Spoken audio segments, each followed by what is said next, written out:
My name is Caroline Mitchell. I'm 28 years old. I was 19 weeks pregnant in a cramped examination room at Phoenix General Hospital, staring at the ceiling tiles while gel turned cold on my skin. The tech, a woman with kind eyes who'd been chatting about her own kids 30 seconds earlier, suddenly went quiet in that specific way medical professionals do when they're trying to figure out how to deliver bad news without getting sued. "Let me get the doctor," she whispered, and the way she wouldn't look at me made my lungs forget how to work. Dr. Patel came in 7 minutes later carrying a manila folder like it weighed 50 pounds. She sat down on that rolling stool they all use, the vinyl one that squeaks when you shift your weight, and I watched her face arrange itself into professional sympathy. "Caroline, your prenatal blood work came back with some concerning markers." She opened the folder and I could see my name printed across the top of laboratory reports covered in numbers I didn't understand. "The results indicate trisomy 18, Edwards syndrome. It's a chromosomal abnormality that's incompatible with life in most cases. Babies with this condition rarely survive to term, and if they do, they typically live only hours or days." The words hit like physical blows, each one landing in my chest until I couldn't tell if my heart was beating or just breaking in slow motion. My husband, Jason, sat beside me, his hand suddenly limp in mine, and I felt him pulling away before he'd even moved. "How certain are you?" My voice came out strangled, barely recognizable as my own. "The blood work is very clear. These tests were run twice to confirm accuracy." She slid the papers toward me, and I saw my sister Hannah's initials in the corner.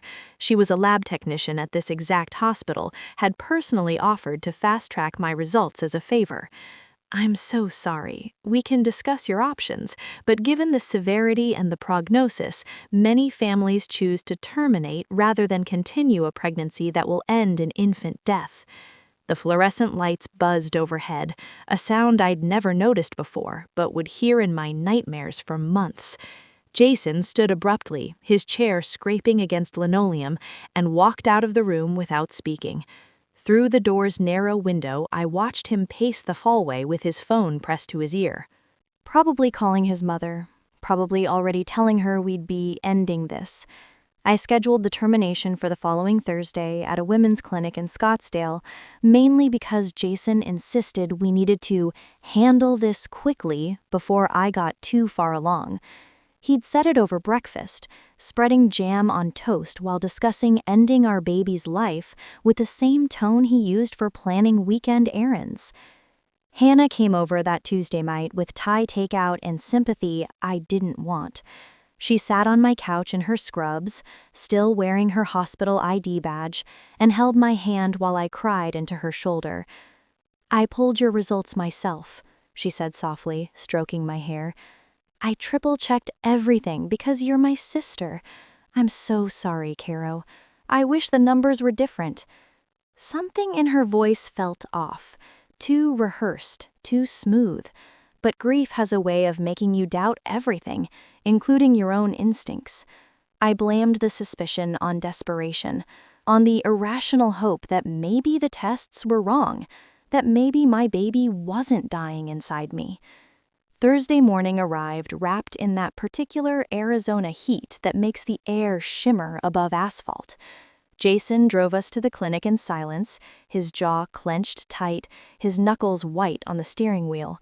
We pulled into the parking lot at 8:45 for my 9 o'clock appointment. "I can't do this," I said it quietly, staring at the building's beige exterior, at the protesters with their signs clustered near the entrance. "I need more time to think." "There's nothing to think about." Jason's voice came out sharp, impatient. "The baby is dying, Caroline. You heard the doctor. Why prolong this?" "Because it's our child." My hands were shaking so badly I had to tuck them under my thighs. "Because maybe there's a chance." "There's no chance." He slammed his palm against the steering wheel, making me flinch. Jesus Christ, I didn't sign up for this. I didn't sign up for a defective life, for a baby that'll die anyway, for bankrupting ourselves on medical bills for a kid who won't even survive. I can't do it. Caroline, I won't. The words hung in the air between us like smoke from a fire that had just consumed everything we'd built together. I stared at him, at this man I'd married 18 months ago in a garden ceremony surrounded by sunflowers, and I didn't recognize the person glaring back at me. Then leave. My voice came out steadier than I expected. If you can't do this, leave. He did. Quick pause. Where are you right now? What city? What time is it on your clock? I need to know someone's really listening to this, because what comes next is where everything breaks wide open before it gets better. Jason grabbed his phone, his wallet, stepped out of the car, and just walked away across the parking lot. He didn't look back, didn't hesitate, just disappeared around the corner of the building like our marriage and our baby meant absolutely nothing. I sat in the passenger seat for 20 minutes, watching women go in and out of the clinic, some with partners holding their hands, some alone. A receptionist eventually knocked on my window, asking if I needed help. I told her I'd changed my mind, that I wasn't ready, and she nodded with the weary understanding of someone who'd seen this particular devastation too many times. The sky opened up as I started walking, one of those sudden desert monsoons that turns the world into a waterfall. Within 30 seconds, I was soaked through, my maternity dress plastered to my skin, my hair dripping into my eyes. My phone was dead because I'd forgotten to charge it. I had no idea where I was or how to get home. I just walked, one foot in front of the other, while rain pounded down and mixed with tears I didn't remember starting to cry. A woman in a silver Honda pulled over after I'd been walking for maybe 20 minutes. She rolled down her window, looked at my swollen belly and devastated face, and said, "Get in, honey, wherever you need to go." Her name was Maria, and she drove me home without asking questions, just handed me a towel from her gym bag and kept the radio off.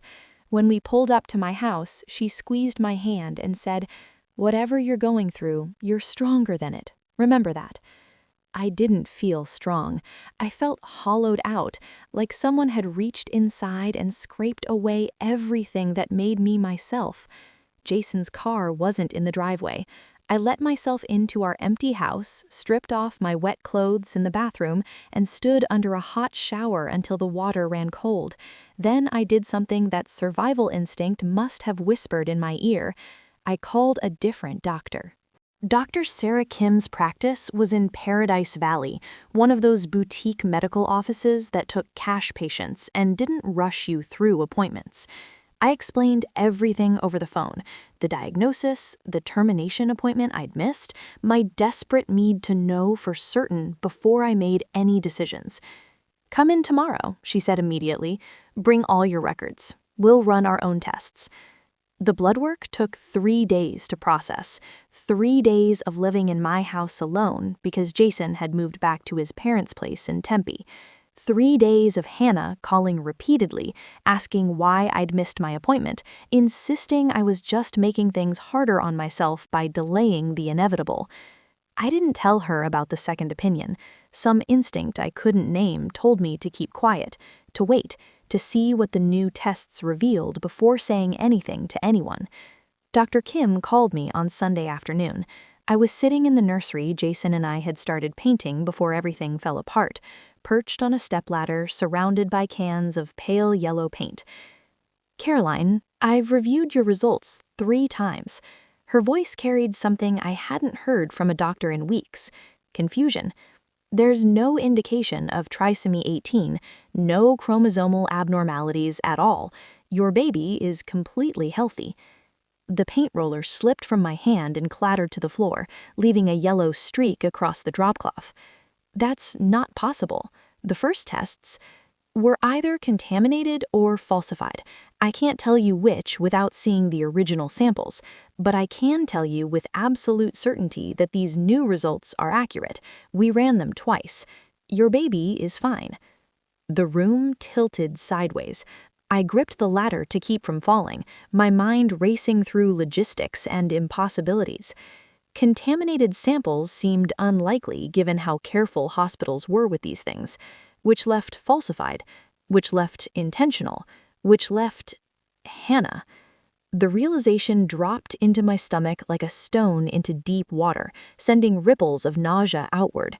My sister, who'd personally run my tests, my sister who'd been dating Jason's best friend Marcus for 6 months and desperately wanted to get engaged, my sister who'd always been jealous of my life, my marriage, my happiness, my sister who could access and alter lab results without anyone questioning her. I started gathering evidence like I was building a legal case, because I probably was. I requested copies of my original blood work from Phoenix General through a patient portal. I compared them to Dr. Kim's results.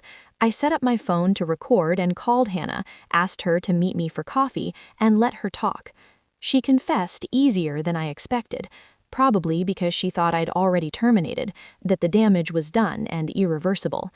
I sat across from her at a Starbucks in Chandler, recording every word while she explained how she'd done it. Marcus told me Jason was having doubts about the baby, she said, stirring sugar into her latte, about whether he was ready to be a father, and I thought if the pregnancy just ended naturally, it would be better for everyone. You could try again later when Jason was more mature.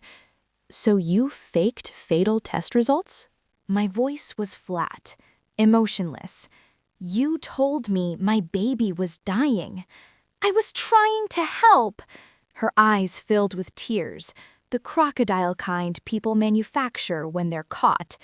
Jason was going to leave you anyway, Caro. This way you wouldn't have ended up as a single mother with a baby neither of you wanted. I wanted this baby. Each word came out hard and separate. I still want this baby, and the only person who should be leaving is you.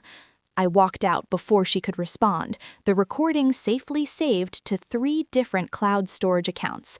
Hannah's wedding to Marcus, because apparently Jason's abandonment hadn't stopped her relationship, was scheduled for a Saturday in November at a resort in Sedona. 200 guests, a string quartet, an open bar, and a bride who destroyed her sister's life to avoid inconveniencing her boyfriend's best friend. I hadn't been invited, obviously. Hannah had sent a text 3 weeks before saying it would be too awkward given everything that had happened. I showed up anyway. The ceremony was outdoors, guests seated in white chairs arranged in perfect rows, red rock formations rising dramatically in the background. I waited until the officiant asked if anyone had objections. Such a cliché moment, but sometimes clichés exist because they're effective. I stood from my seat in the very back row. I do, actually. Hannah's face went the color of her white dress. Marcus looked confused. The officiant stammered something about this being highly unusual. I walked down the aisle, 6 months pregnant now, visibly and undeniably carrying a healthy baby. I have something everyone should hear, I announced, pulling out my phone, especially Marcus, since he's about to marry someone capable of this. I played the recording. Hannah's voice filled the desert air, crystal clear, explaining exactly how she'd falsified medical results to convince me to terminate my pregnancy. Gasps rippled through the crowd. Marcus's mother stood up, her hand over her mouth. Jason, sitting in the 3rd row because apparently he was still friends with Marcus, went pale. The baby she tried to kill is perfectly healthy, I continued into the stunned silence. The genetic defect was a lie. She faked medical records, committed fraud, and nearly destroyed my life because it was convenient for her social circle. Hannah was crying now, real tears this time, reaching for Marcus, who stepped backward like she was radioactive.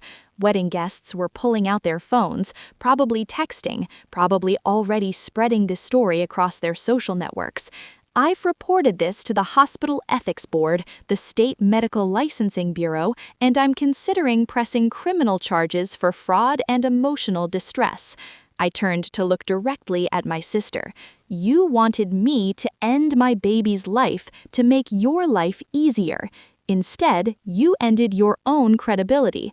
Congratulations on the wedding. I left before security could escort me out, drove back to Phoenix, and went home to the nursery I'd finished painting by myself in defiant yellow sunshine. Hannah lost her job within a week. The hospital couldn't keep a lab tech who'd been caught falsifying patient results. Marcus called off the wedding and, from what I heard, moved to Colorado to get away from the scandal. Several of Hannah's friends reached out to apologize, saying they'd believed her version of events, where I was the unstable one who'd blamed her for my marital problems. Jason tried to come back when he found out the baby was healthy, showed up at my door with flowers and apologies.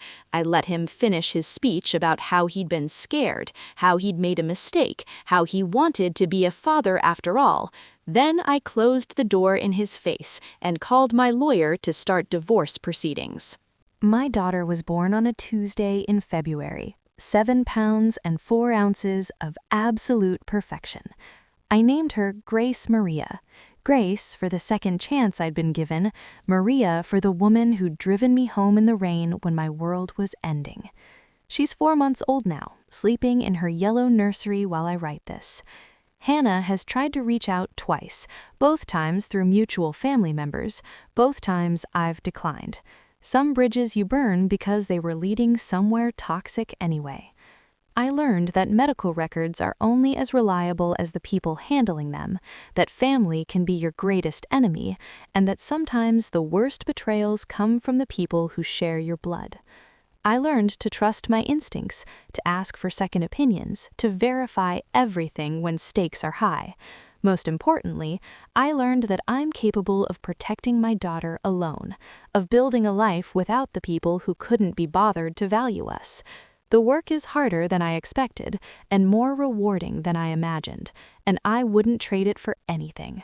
My daughter is healthy, my sister is unemployed and unmarried, and Jason is my ex-husband paying child support while living with regret. Truth doesn't always surface immediately, but it surfaces eventually, and sometimes it surfaces loudly in front of 200 wedding guests.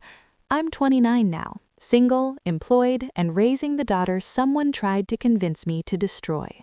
We're not just surviving, we're building something beautiful from the wreckage of other people's cruelty, one yellow-painted room at a time.